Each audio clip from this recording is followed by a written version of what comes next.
আজকে 13 নং পারা তেলাওয়াত করা হবে ইনশাআল্লাহ। হযরত ইউসুফ আলাইহিস সালাতু ওয়াস সালাম একজন নবী। তিনি বলছেন, ওমা উবাররিউ নাফসি ইন্নান নাফসা লাআমারাতুম বিসসু। আমি নিজের আত্মাকে পরিশুদ্ধ মনে করি না, কারণ শয়তান যে কোনো সময় আমাকে প্রতারিত করতে পারে, আমাকে প্রবঞ্চনা দিতে পারে, আমাকে ধোঁকা দিতে পারে। এই জন্য নিজের উপর খুব ভরসা করা যাবে না, এটা কোরআনী শিক্ষা।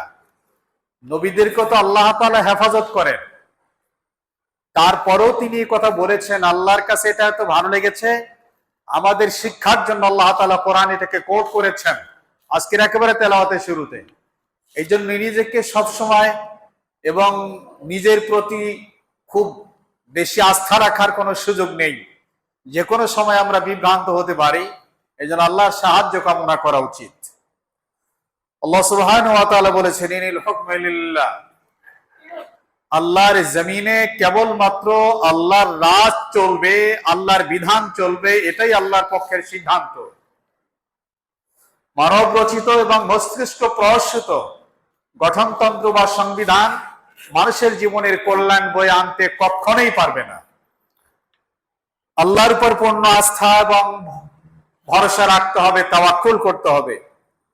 হযরত ইউসুফ আলাইহিস সালাতু ওয়াস সালামকে তার ভাইয়েরা যখন তাকে গুম করে ফেলে দিল এবং বাবার কাছে মিথ্যে নাটক সাজালো, তো এই ইউসুফ আলাইহিস সালাতু ওয়াস সালাম যখন মিশরের রাষ্ট্রপতি হলেন এবং তাদের কাছে যখন ত্রাণ আনতে গেল, একটা পর্যায়ে দীর্ঘ আলোচনা, দীর্ঘ ঘটনা যখন ধরা পড়ে গেল, তো বুঝতে পারলো যে এ হচ্ছে আমাদের সেই ছোট ভাই ইউসুফ, যাকে আমরা গুম করে ফেলেছিলাম, আর আমরা হলাম সবাই অপরাধী।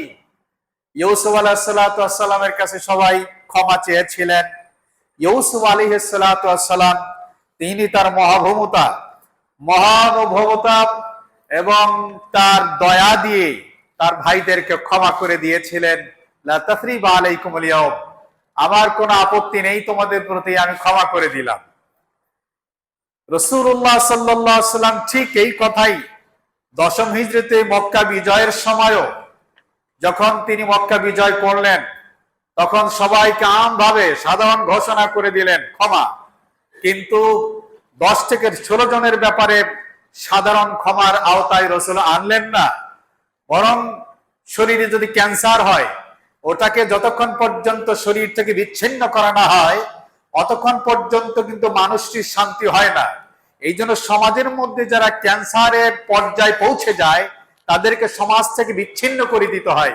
এজন্যই রাসূলুল্লাহ সাল্লাল্লাহু আলাইহি ওয়াসাল্লাম তাদের জন্য মৃত্যুদণ্ডের ঘোষণা দিয়েছিলেন, যদিও তারা কাবা শরীফের গিলাফ ধরে হু হু করে কান্নাকাটি করেছিল।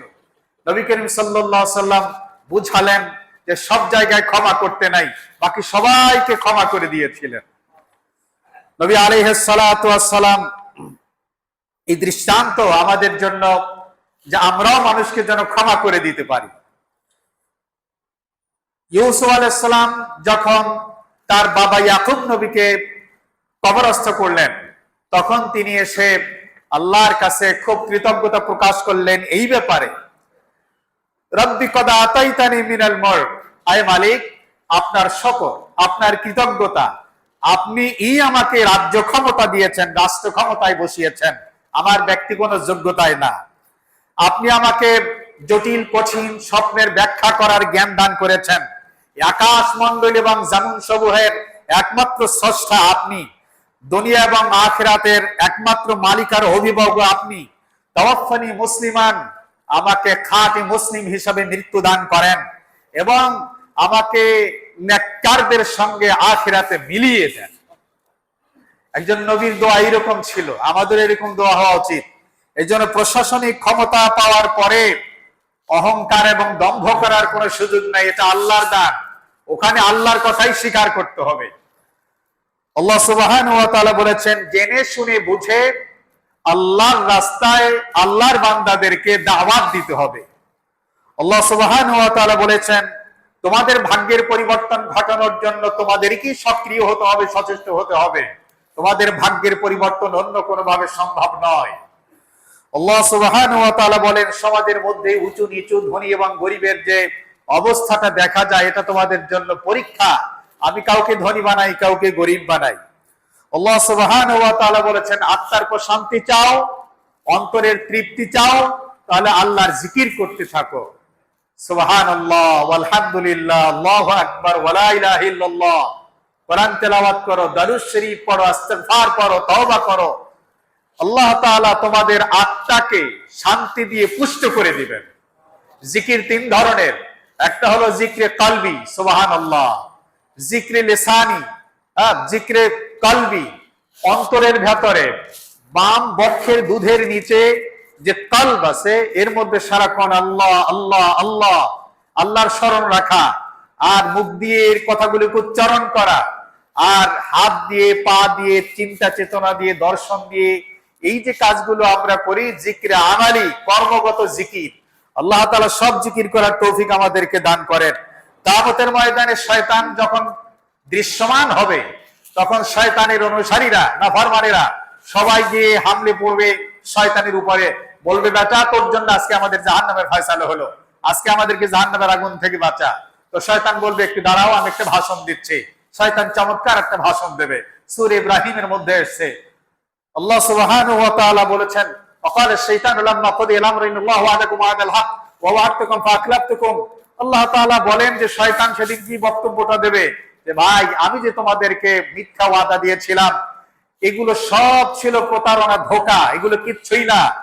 বরং আমি তো তোমাদেরকে এরকম না, তুমি গুনাহ করতে চেয়েছো, আমি করতে খুব বেশি উৎসাহিত করছি তা না, তুমি নেক কাজ করতে গিয়েছো, আমি তোমাকে বারণ করেছি তা না, বরং তোমার মনের মধ্যে আমি একটু ধাক্কা দিলাম আর তুমি গুনাহ করার জন্য পাগলের মতো দৌড়িয়েছিলে।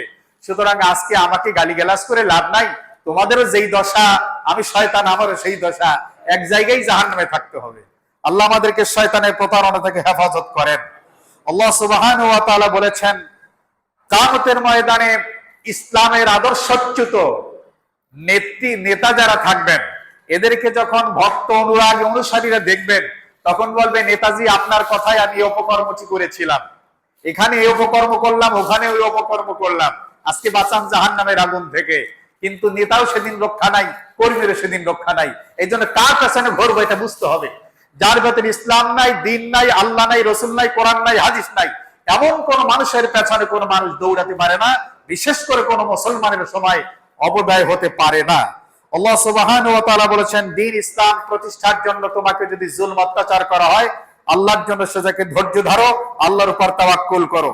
আল্লাহ সুবহানাহু ওয়া তাআলা বলেছেন, যারা পাক্কা ঈমানদার, তারা 5 ওয়াক্ত নামাজ পড়বে, তাদের যেই রিজিক আল্লাহ তাআলা দিয়েছেন তা থেকে প্রকাশ্যে এবং গোপনে আল্লাহর রাস্তায় দান করবে। আল্লাহ সুবহানাহু ওয়া তাআলা আমাদেরকে আজকের তেলাওয়াতের একেবারে শেষ দিকে মূর্তির পূজা থেকে বারণ করেছেন। হযরত ইব্রাহিম আলাইহিস সালাতু ওয়াস সালাম তিনি দোয়া করেছিলেন, আল্লাহ এই মক্কাকে আপনি বরকত দান করেন, এটাকে নিরাপদ শহর বানায় দেন, আর আমাকে এবং আমার সন্তানদেরকে এই মূর্তির পূজা থেকে আপনি রক্ষা করেন। আল্লাহ আমাদেরকে তৌফিক দান করুন।